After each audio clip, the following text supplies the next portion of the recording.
Buenos días, el día de hoy voy a presentar la adaptación a Potter del artículo científico de absorción de carbono del hormigón en la red de pavimentos de Estados Unidos. Este trabajo fue realizado por Joseph Macker. Para empezar, vamos a dar inicio con el resumen del contenido que abarca este Potter. Este estudio analiza la capacidad de absorción del carbono de la red de pavimentos de concreto en Estados Unidos, utilizando un enfoque de gestión de pavimentos y modelos de absorción de carbono para estimar la absorción del dióxido de carbono durante el ciclo de vida del pavimento.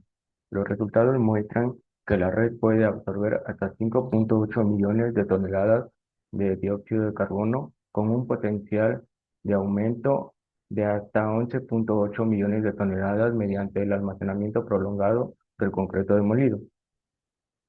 Como objetivo tenemos los siguientes. Primero, evaluar la capacidad de absorción de carbono de los pavimentos de concreto en Estados Unidos. Segundo, estimar los costos asociados a la captura del dióxido de carbono durante el uso y fin de vida del pavimento. Y tercero, desarrollar un modelo detallado basado en los datos estatales para mejorar la precisión de las estimaciones de absorción.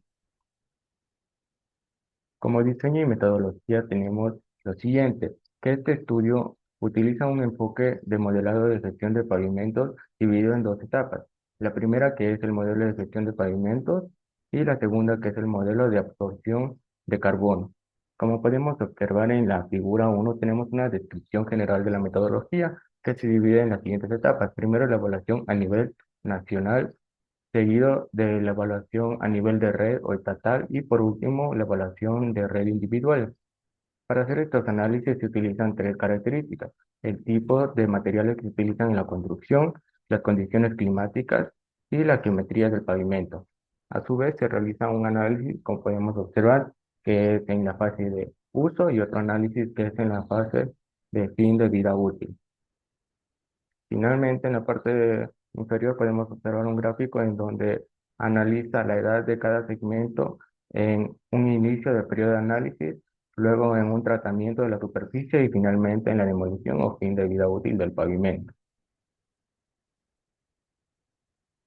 La implementación del proyecto, para esto se tomaron en cuenta tres consideraciones. Se analizaron más de 3 millones de millas de pavimentos, dividiendo la red en segmentos de 10 millas. La integración de los datos locales permitió estimar la edad y cantidad del concreto demolido, así como la absorción de carbono a nivel estatal. Un análisis de flujo de materiales dinámico vinculó los costos de almacenamiento del concreto con el secuestro del dióxido de carbono en distintas etapas del ciclo de vida. Posterior a ello, obtuvimos como los primeros resultados los siguientes. La red de pavimentos de concreto de Estados Unidos podría absorber 5,8 millones de toneladas de dióxido de carbono entre el 2020 y el 2050. Otro de los resultados es que el almacenamiento del concreto demolido durante 30 años podría aumentar la absorción a 11,8 millones de toneladas de dióxido de carbono. Y finalmente, otro de los resultados es que Texas y California contribuyen con el 26% de la absorción total debido a su gran extensión de pavimentos de concreto. Como se puede observar en la figura 2, es la absorción acumulada de carbono en la fase de uso y en la absorción al final de la vida útil del pavimento.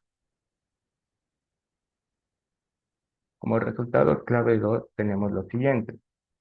La absorción del carbono puede compensar el 5,5% de las emisiones generadas por el cemento utilizado en pavimentos de carreteras en Estados Unidos. El almacenamiento prolongado del concreto demolido es una estrategia viable y rentable para la mitigación de emisiones. Como podemos observar en la figura 3 tenemos la absorción y el tiempo de almacenamiento del carbono. En la parte izquierda, en el gráfico A, tenemos cómo se muestra la cantidad de dióxido de carbono absorbida, la cual aumenta con el tiempo de almacenamiento. Y en la parte derecha tenemos cómo se presenta el costo de almacenamiento por tonelada de dióxido de carbono absorbido. Finalmente tenemos las conclusiones. Como conclusiones tenemos las siguientes. La absorción del carbono puede compensar el 5,5% de las emisiones generadas por el cemento utilizado en pavimentos de carreteras en Estados Unidos. También el almacenamiento prolongado del concreto demolido es una estrategia viable y rentable para la mitigación de emisiones en el corto plazo.